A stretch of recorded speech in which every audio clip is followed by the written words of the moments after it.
Evangelho segundo escreveu João, no capítulo de número 9. Abra sua Bíblia em João 9, nós leremos 7 versos deste capítulo. João, capítulo 9, do verso 1 ao 7. Vamos fazer uma leitura responsiva desta vez. João 9, do 1 ao 7. Caminhando Jesus, viu um homem cego de nascença.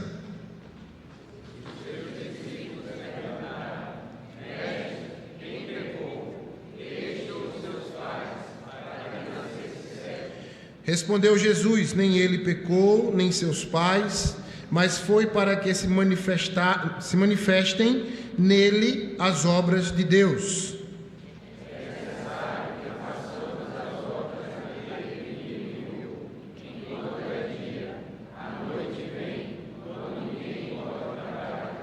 Enquanto estou no mundo, sou a luz do mundo.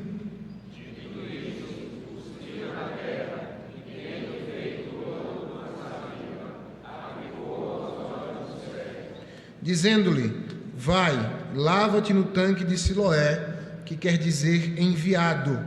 Ele foi, lavou-se e voltou vendo. Amém. Vamos orar. Feche seus olhos. Peça a Deus a orientação do Senhor através da sua palavra. Senhor nosso Deus, estamos diante da tua palavra mais uma vez. Que rico privilégio. O Senhor se revela para nós através da tua palavra. O Senhor nos ensina, nos mostra aquilo que é a tua vontade para o nosso viver. Por isso clamamos a ti, mais uma vez, faz uso da tua palavra, ó Deus, para que estejamos caminhando com o Senhor, buscando fazer a tua vontade. Quanto a mim, enche-me da tua graça, da tua misericórdia, do teu Santo Espírito, para que eu transmita tão somente o que é a tua vontade para o teu povo, para que a tua glória esteja sobre nós, ó Deus, e que nós sejamos edificados e testemunhemos do Senhor por onde quer que andemos. Para a tua glória é que nós te oramos e te pedimos em nome de Jesus. Amém. Queridos, nós já estamos tratando há algum tempo a respeito dos milagres do Senhor Jesus, que são descritos no Evangelho de João. E é muito bom que observemos estes milagres em sua ordem colocada nesse Evangelho. São ricas lições que são colocadas diante de nós a respeito de Jesus e do testemunho de João a seu respeito, dos seus primeiros feitos, do que Deus faz na vida dessas pessoas e do que vem fazendo a cada um destes momentos. É importante que vejamos isso, mas é importante também que estejamos atentos às lições da palavra de Deus e destes acontecimentos para a nossa própria vida. É importante que estejamos meditando na palavra de Deus e, meditando nessa palavra, estejamos atentos a estes fatos milagrosos e ao milagre que Deus tem a fazer em nossas vidas, em muitas das áreas das quais precisamos do milagre do Senhor sobre nós. Muitas vezes, as palavras que encontramos diante de nós desse milagre são palavras duras, mas que são necessárias ao nosso coração. Outras vezes palavras que nos alegram, mas que também são necessárias ao nosso coração e que nós não devemos nos deixar levar tão somente pela alegria, mas aplicá-las às nossas vidas. Logo, é preciso que lembremos que a igreja do Senhor, que é guiada pela palavra do Senhor, entende que estes milagres são reais e que ainda hoje o Senhor faz milagres em nossas vidas e nós podemos ser alcançados por esses milagres, amém? Entendemos que os relatos são históricos, mas eles são modelos de fatos que ainda se dão no nosso meio. Milagres das mais variadas maneiras, mas que buscam glorificar a Deus, edificar o seu povo e caminhar com estes fatos para a glória de Deus e o reinado eterno de Cristo naquele último e glorioso dia em que o Senhor voltará e resgatará a sua igreja para Ele eternamente. Por isso que queremos olhar para o texto e ver o quanto este texto nos mostra os milagres de Jesus e Jesus como a luz do mundo. O contexto já é apologético, ou seja, Jesus já está defendendo o seu ministério diante dos homens. Ele já foi apresentado, ele já foi conhecido, o seu poder foi manifestado, os homens agora passam a segui-lo, e junto com esses que passam a segui-lo, vem também aqueles que passam a persegui-lo. No caso aqui, escribas e fariseus, detentores da lei do Senhor para aquele período, e senhores como povo de Deus, ou como remanescentes do povo de Deus, para falar a respeito de Deus aos homens, que não entendiam Jesus como Messias, não aceitavam o seu ministério, porque esperavam um Messias político, um homem que viesse para resgatar o reino a Israel e ser semelhante a Davi, vencedor de batalhas, conquistador de territórios, que instituísse na terra, naquele período e naquela região, uma nação forte e poderosa. Por isso não aceitavam Jesus como Messias de Deus. Neste trecho nós temos já esta situação colocada. Jesus continua pregando o Evangelho, continua curando os homens, continua fazendo milagres em nome do Senhor Deus e Pai, mas agora precisa combater, ou muitas vezes defender apologeticamente a palavra de Deus e a sua vontade para nós. Dentro desse contexto é que nós precisamos analisar cuidadosamente o que Deus tem a nos ensinar. O que Deus tem a ensinar a nós hoje, que já vimos tudo isto acontecer, já é fato histórico para nós. Muitos já estão ouvindo novamente esse mesmo trecho da palavra de Deus. E, assim sendo, precisamos estar atentos às ricas lições para nossas vidas, através dos milagres de Jesus e agora em que Jesus apresenta-se como a luz do mundo. O primeiro fato importante que está diante de nós nesse texto, apresentando Jesus como a luz do mundo, é nos versículos 1 e 2, a cegueira física e espiritual que se apresentam diante de nós. Em um momento do dia a dia, Jesus está caminhando e vê um homem que já é aqui no texto identificado como cego de nascença, já no primeiro versículo. E ele não tinha uma plaquinha dizendo sou cego de nascença, mas ele era conhecido na sociedade de então, era testificado que ele era um cego e era de nascença. E logo após esta identificação por parte do escritor, há o relato da questão dos discípulos em relação a Jesus, perguntando: mestre, quem pecou? Este ou seus pais, para que nascesse cego? A indagação desses discípulos é importante para nós, porque mostra que a história está começando com esta observação, mas acompanhada de uma indagação. Os discípulos, ao verem este homem, perguntam a Jesus quem é o responsável pela sua cegueira. Quem é que promoveu, pelo seu pecado, a cegueira naquele homem? E aqui nós entramos num assunto que precisa ser tratado de forma muito clara. Toda enfermidade é resultado do pecado? Toda enfermidade às quais nós passamos é resultado de pecado? E eu lhe digo com muita segurança, sim. Contudo, nós não podemos dizer que toda enfermidade surge de um pecado imediato. Eu não posso ver alguém enfermo e chegar para ele e dizer: o que foi que você fez? Você fez alguma coisa diante de Deus e você está enfermo por causa disso. Naturalmente que nós sabemos que há enfermidades que são frutos de uma vida pecaminosa e que esta vida pecaminosa traz os seus pecados, os seus resultados naturais em forma de enfermidades. Estão aí as doenças sexualmente transmissíveis que apontam para isto. Estão aí as doenças ligadas a vícios, a vidas pautadas por seguir um mesmo padrão, um inadequado padrão de vida, seja alimentar ou de outra forma qualquer, e que apontam para resultados de enfermidades ligadas a esses pecados. Contudo, quando nós dizemos que toda enfermidade é fruto de pecado, é porque a palavra do Senhor afirma que todos nós pecamos. E como salário desse pecado nós temos a morte. Morte eterna, sim, mas também a morte física. Logo, toda enfermidade é resultado da nossa condição pecaminosa.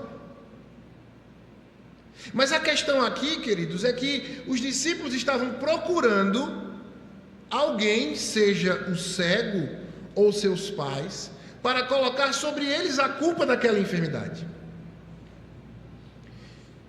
E é importante pensarmos o seguinte: será que é válido para nós, diante de uma enfermidade, ficarmos buscando o motivo pelo qual ela acontece? Vou trazer um exemplo bem prático. Quem de nós vai ao médico e, dado-nos o diagnóstico, nós nos damos por satisfeitos? Imagine que, como uma receita, o diagnóstico fosse lhe dado por escrito num papel. Só imagine isso.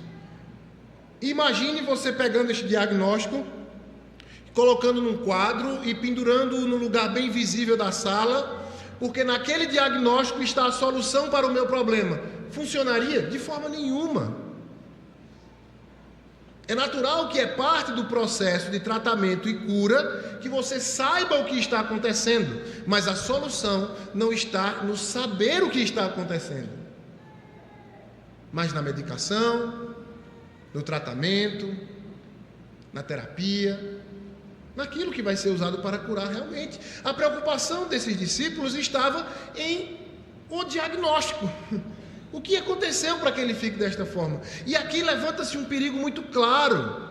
Jesus não recrimina os discípulos, o texto não traz essa recriminação, mas há um perigo claro exposto aqui, que era o perigo destes discípulos cederem à ideia dos escribas e fariseus, que ficavam chafurdando nos acontecimentos ligados a Jesus, para pegá-lo em alguma falta e assim comprovar que ele não era o Messias.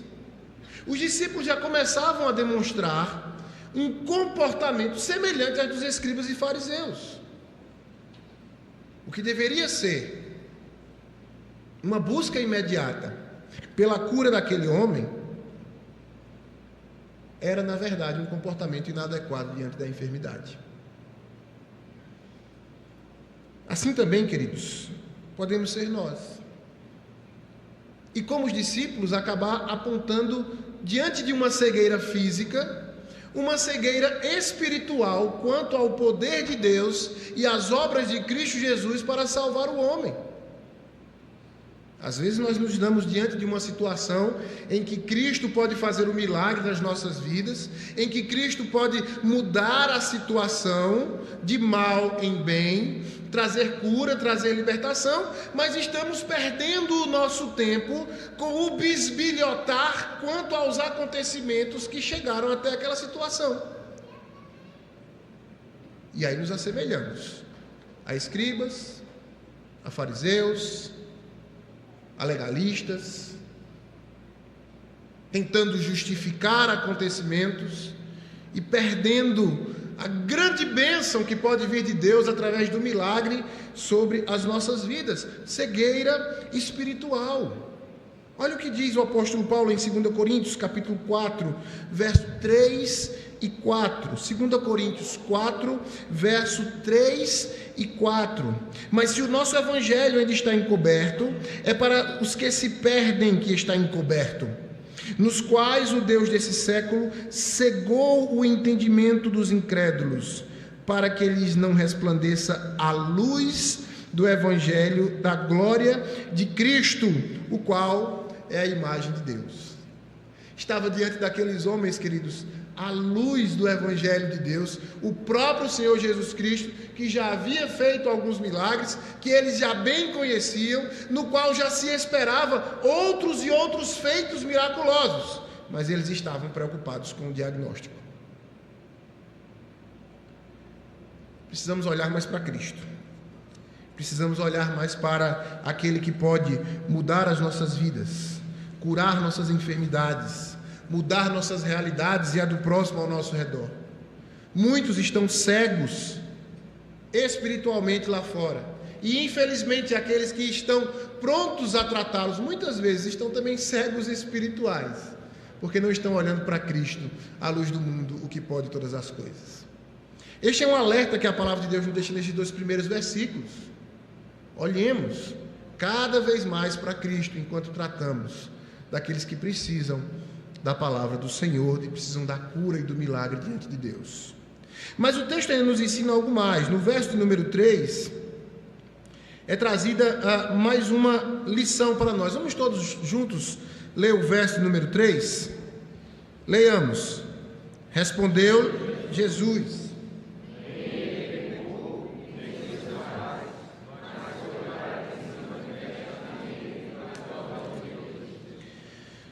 Respondeu Jesus: nem ele pecou, nem seus pais, mas foi para que se manifestem nele as obras de Deus. Já vimos que, como nós, todos somos pecadores. Aquele homem também era um pecador, mas a questão de Cristo dizer nem ele pecou, nem seus pais, é simplesmente tirar o foco do diagnóstico para dizer a questão não é de onde vem a sua enfermidade. A questão é o que Deus tem a fazer através desta enfermidade. Ou seja, a segunda lição que o texto nos traz, que esse milagre nos traz, mostrando que Jesus é a luz do mundo, é que muitas vezes o sofrimento é para a manifestação das obras de Deus. Jesus afirma, queridos, que a cegueira do homem, ela é algo que é uma oportunidade para que as obras de Deus se manifestem. É uma lição profunda que está diante de nós sobre o propósito do sofrimento na vida dos crentes e no plano de Deus. Eu sei que ninguém quer sofrer, nenhum de nós quer sofrer, mas nós sabemos que no mundo nós teremos aflições, e que seria inverídico da minha parte, diante dos irmãos, dizer: não, diante de Deus, na vida com Cristo, é só paz, é só tranquilidade, é um mar de rosa. Não, nós temos aflições, é parte do nosso caminhar o sofrimento. Agora nós precisamos olhar para o sofrimento e ver como Deus manifesta a sua glória e como nós somos edificados através do sofrimento. É preciso lembrarmos do que diz Romanos 8:28, um texto conhecido: sabemos que todas as coisas cooperam para o bem daqueles que amam a Deus, daqueles que são chamados segundo o seu propósito. Tudo o que acontece em nossas vidas está debaixo do cuidado soberano de Deus, como vimos hoje na escola bíblica dominical, e tudo coopera para o bem daqueles que amam a Deus. Mas esse bem, queridos, não é o que você chama de bem, não é o que eu chamo de bem, porque o que eu chamo de bem é conforto, é bem-estar, é sombra e água fresca. Mas Deus, através das nossas lutas, Ele também providencia o nosso próprio bem. E que bem é esse que nós recebemos através das lutas e do sofrimento? A glória de Cristo, a morada eterna com o Senhor e a certeza de que Deus está cuidando de todas as nossas situações de vida. Louvado seja o nome do Senhor. Deus está cuidando de você, mesmo em meio ao sofrimento, e Ele tem um propósito, Ele manifesta as suas obras através do seu sofrimento. J. Packer, ele escreve um livro chamado Conhecendo o Deus que se Revela. E nesse livro ele diz muitas vezes ali naquele livro que os sofrimentos e as dificuldades não têm explicação imediata para nós, mas na soberania de Deus tem o propósito de demonstrar sua glória e poder. Ele diz ainda mais: Deus permite o sofrimento para que sua glória seja revelada, a sua graça seja manifesta.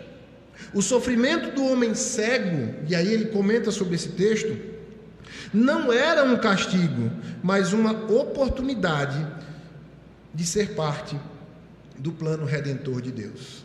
Imagine alguém que nasceu na cegueira. Imagine alguém que, para o contexto daquela situação, e possivelmente para o nosso contexto ainda hoje, com toda a modernidade na medicina, alguém que entende-se que nasceu desta maneira e que será assim até a sua morte.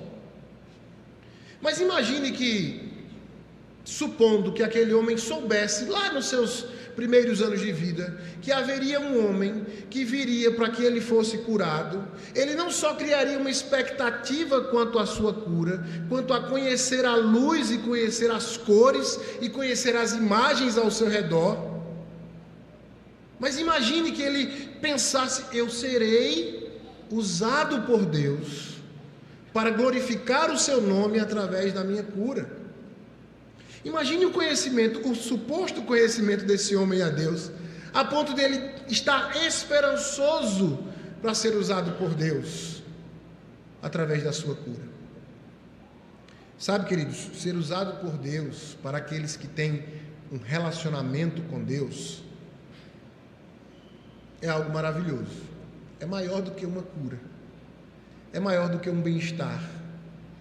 É saber que você tem um relacionamento com Deus tão íntimo e profundo que Deus tem te usado para a sua glória. Muitas vezes, queridos, nós precisamos olhar para o nosso sofrimento e pensar: Deus tem algo a fazer através disso. O nome dele será glorificado na minha vida. Deus mudará não só a minha vida, mas mudará situações de outras pessoas através deste acontecimento, desta situação que eu vivo e desta necessidade que eu passo. Por isso, não se desespere quando estiver sofrendo. Espere a glória de Deus ser manifestada através da tua vida, através do teu sofrimento, e pessoas conhecerem a Cristo através desses feitos miraculosos que Deus faz em nossas vidas. Essa é a segunda lição do texto. Há ainda uma terceira lição. Versículo de número 4. Vamos ler novamente juntos? É necessário que façamos as obras daquele que me enviou. Enquanto é dia, a noite vem, quando ninguém pode trabalhar. O que é colocado diante de nós aqui, queridos, é a urgência da obra de Cristo. Veja, primeiro, uma busca inadequada no diagnóstico. A busca no diagnóstico não traz a cura. Segundo, a compreensão de que através do nosso sofrimento, através das nossas dificuldades, Deus glorifica o seu nome, as obras de Deus são manifestas diante dos homens. Mas aqui neste versículo número 4, há uma exaltação ou um ressalto à urgência da obra de Cristo. Jesus está afirmando que enquanto ele está no mundo, ele deve realizar as obras daquele que o enviou, pois a noite se aproxima, quando ninguém mais pode trabalhar. Ele está fazendo, queridos, uma alusão à sua missão terrena e ao tempo limitado para realizar a obra da salvação. 3 anos, em média. 3 anos para apresentar ao mundo aquele que mudaria completamente a história da humanidade. Não só na contagem de tempos, antes e depois de Cristo, mas em 3 anos a humanidade conheceria aquele que mudaria a realidade eterna de todo aquele que crê em Cristo Jesus. Logo, o que Jesus está colocando diante de nós, queridos, é que na sua condição havia uma urgência. E imagine Jesus conversando com os discípulos naquele momento e lidando com aquela situação do cego, quem sabe se aproximando dele, preparando o terreno e os materiais para o milagre e dizendo: há uma urgência. Enquanto eu estou aqui, é preciso que algo aconteça, que as pessoas conheçam a respeito do Filho de Deus. O Emanuel, Deus conosco, não o seria nesta condição de Deus conosco encarnado para todo sempre, mas ele morreria e seria assunto aos céus e estaria eternamente diante do Pai intercedendo por nós. A figura do dia e da noite mostra bastante isso. Enquanto é dia, vamos trabalhar. A noite vem e o Senhor não estará mais entre nós. Ficará o seu testemunho, a sua palavra, as suas histórias, mas o rico privilégio de Cristo entre os homens era urgente e precisava ser tratado desta forma. Charles Spurgeon diz que o tempo de agir, trazendo essa urgência de Cristo para nós, como servo de Deus, como pregadores do Evangelho, o tempo de agir é agora.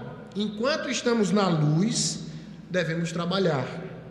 A noite vem e quando a noite chegar, as oportunidades de serviço e de salvação desaparecerão. Haverá um momento, queridos, em que não caberá mais ao homem clamar pelo nome de Jesus. É preciso que busquemos, como diz a palavra do Senhor, enquanto se pode achar. E eu e você somos instrumentos, não para especular no diagnóstico, mas para levar a salvação aos homens, para testemunhar de Cristo ao seu vizinho, ao seu colega de trabalho, ao seu colega de futebol, à sua colega de curso, de faculdade, de escola. É hoje o tempo. Não espere para amanhã. Há milagres que precisam acontecer no nosso meio, de mudança de vida para as pessoas, mas que dependem do seu testemunho, da sua pregação, do seu compartilhar do que Cristo fez na sua vida e do apontar para o que Cristo pode fazer na vida dessa pessoa. Cristo não está tomando tempo em levantar a árvore genealógica pecaminosa daquele homem. Ele está tomando tempo para curá-lo e para mostrar àqueles escribas e fariseus que ele era a luz do mundo, enquanto trazia a luz do mundo, a luz natural para aquele homem. Jesus nos lembra, queridos, da sua urgência da obra de Deus. Quando ele fala sobre a noite, ele está se referindo à sua morte iminente e à limitação do seu ministério terreno. Nos faz lembrar o que diz Marcos capítulo 13, verso 34 a 37. Marcos 13, de 34 a 37, vai dizer: é como um homem que, ausentando-se do país, deixa a sua casa, dá autoridade aos seus servos, e a cada um com sua obrigação, e ao porteiro ordena que vigie. Vigiai, pois, porque não sabeis quando virá o dono da casa, se à tarde, se à meia-noite, se ao cantar do galo, se pela manhã, para que, vindo ele inesperadamente, não vos ache dormindo.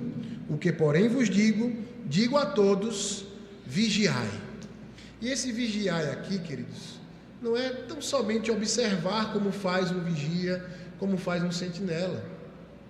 Mas veja que Cristo colocou aqui no texto já a questão das suas obrigações. O porteiro vigia, mas cada um cuide das suas obrigações no reino de Deus. Você tem um papel no reino de Deus. Ninguém é chamado tão somente para ouvir o Evangelho domingo após domingo. Você tem uma tarefa, seja na educação cristã, seja no evangelizar, seja no cuidado para com o templo, para com a obra de Deus. Deus te chamou com uma função de servir a Deus no seu reino, e não somente usufruir deste reino. Vigiar aqui você tem algo a fazer, faça-o hoje. Busque a glória de Deus através da obra que Ele tem a fazer, através das suas habilidades, dos seus dons, das suas capacidades. Não deixe para amanhã. Não espere amanhecer. A noite vem e nós não sabemos a que hora o dono da casa vai chegar. deixar de lado as especulações, buscar compreender a glória de Deus nos nossos sofrimentos, atentar para a urgência da obra de Cristo em nossas vidas. Mas ainda há uma lição no versículo de número 5, que diz: enquanto estou no mundo, sou a luz do mundo. É uma expressão que também está presente em Mateus 5,14, como está também em João 8, verso de número 12. Era a expressão que escribas e fariseus não queriam ouvir da parte do Senhor. É uma afirmação, queridos, que não é apenas uma metáfora quanto à missão de revelar a verdade de Deus, mas também aponta para a revelação da sua divindade e do seu poder redentor.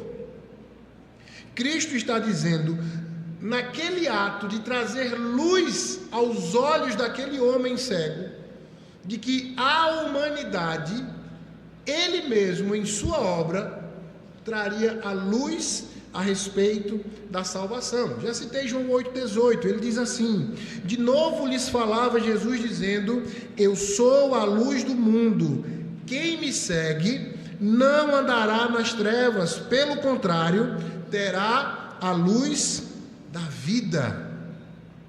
Jesus está aqui se revelando para os homens. Não há em outro lugar, não há em outra pessoa, não há em outra forma, não há em outro meio salvação e vida eterna, cura de verdade, cura para o seu corpo e para a sua alma, senão em Cristo Jesus. É em Cristo Jesus que encontramos todos estes benefícios espirituais, e é Ele que precisamos levar ao mundo como luz do mundo para as nações. Já Agostinho de Hipona comenta: Jesus é a luz que ilumina os corações dos homens e os liberta da cegueira espiritual. Não apenas ilumina, mas também transforma, como ele fez com o cego. Onde a luz de Cristo entra, a escuridão da ignorância e do pecado é dissipada. Onde a luz de Cristo entra, a escuridão do pecado e da ignorância, ela é dissipada. Nós precisamos tão somente levar essa luz aos homens. Mas pastor, eu não sei como convencer a pessoa a respeito do Evangelho. Não é o seu papel, esse é o papel do Espírito Santo. É Ele quem convence da verdade, da justiça e do juízo. Cabe a mim e a você testemunhar. Ide, portanto, fazer discípulos, sedes minhas testemunhas, é o que diz o Senhor Jesus a respeito dele mesmo. Apresentar Cristo aos homens como o pão da vida, como a água viva, como a luz do mundo, como o verdadeiro libertador. Mostrar quem Cristo é, o que Ele fez e o que Ele faz na vida dos homens. Jesus, a luz do mundo. Mas ainda, queridos, uma quinta e última lição neste texto. Os versículos 6 e 7. Vamos ler também juntos esses dois versículos? João 9, versos 6 e 7, todos juntos. Dito isso, cuspiu na terra,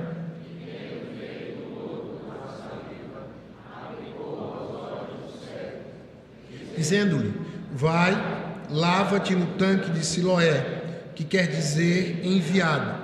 Ele foi, lavou-se e voltou vendo.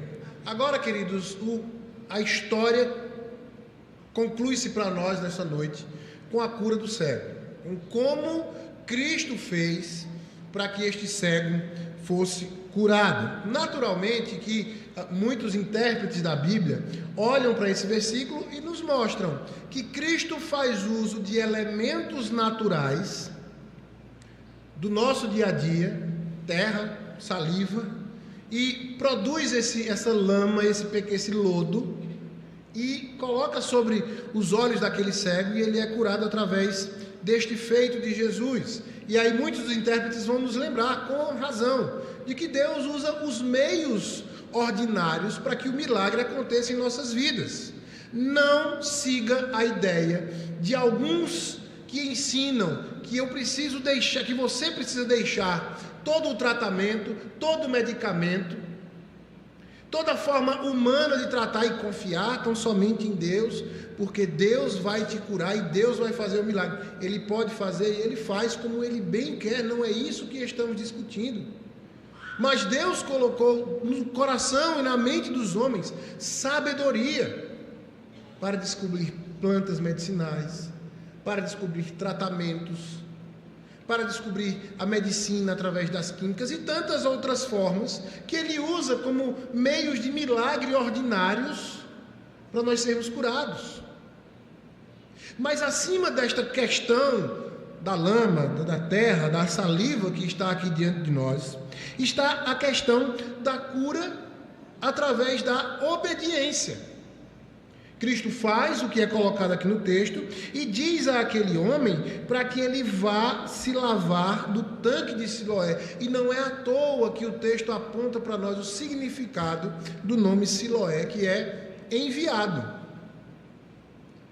Aquele homem vai até esse tanque, obedece à ordem do Senhor e ele mostra que é através daquele que foi enviado que a cura, que a libertação, que o milagre é feito plena e completamente, que é através daquele que foi enviado, o Messias de Deus, que vem à terra, a luz do mundo, a luz de que tanto precisamos. Martinho Lutero trata desse texto e ele explica que a cura do cego é um exemplo claro da eficácia da palavra de Cristo, não apenas um milagre físico, mas de uma operação espiritual, quando ele diz assim: a palavra de Cristo não falha, quando ele ordena, há poder. O cego foi curado não apenas por um toque, mas pela obediência à palavra de Jesus.